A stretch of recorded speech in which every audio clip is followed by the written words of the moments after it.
As part of the proofreading process, the very last thing is checking the drawing border.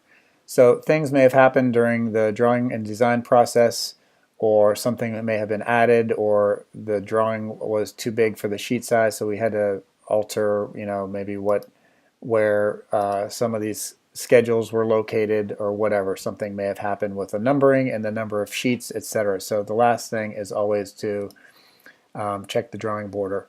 So you're checking a couple things. This is a template file.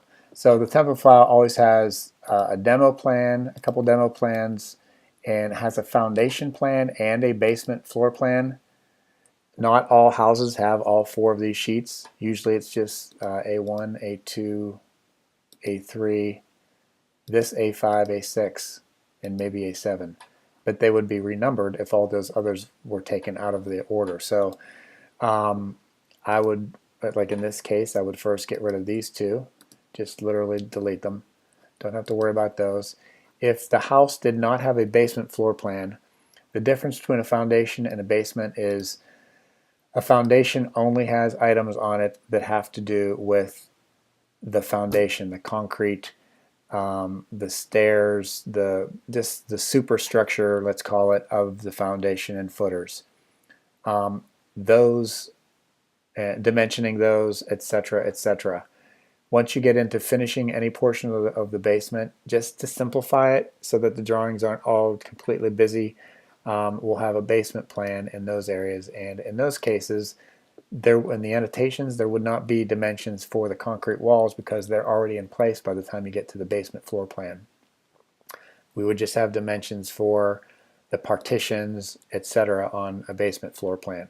But let's say this house didn't have a basement floor plan, so now you're left with these four. So I would want to make sure that, first of all, sometimes, because again of the sheet size, sometimes all of the elevations will fit on the front page, or because of the size of the house or whatever.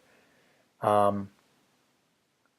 would want to make sure that this doesn't say front elevations. I would want to make sure it says elevations, or whatever that sheet represents. If it's elevations and roof plan, I would change that to elevations, comma, roof plan. Would want to make sure that the scale is correct. If it's more than one scale on a sheet, I just say see drawing. Okay, so let's say those were a couple changes. I know that I've already taken out all these, so I got, let's see, 1, 2, 3, 4, 5, 6. There's only 6 in the total sheet set here at the very bottom, so we'd want to make sure that that was correct.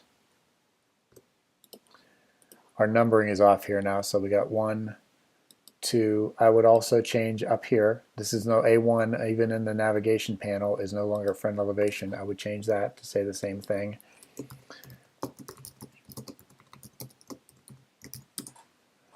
Okay, and number 2, whatever that sheet is, I'd change that to be reflective and make sure the scale is the same.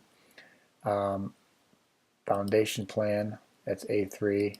This now becomes A4, so I want to change it here to A4, and would want to change it here to change to A4, etc., etc. So this will be A5, A6.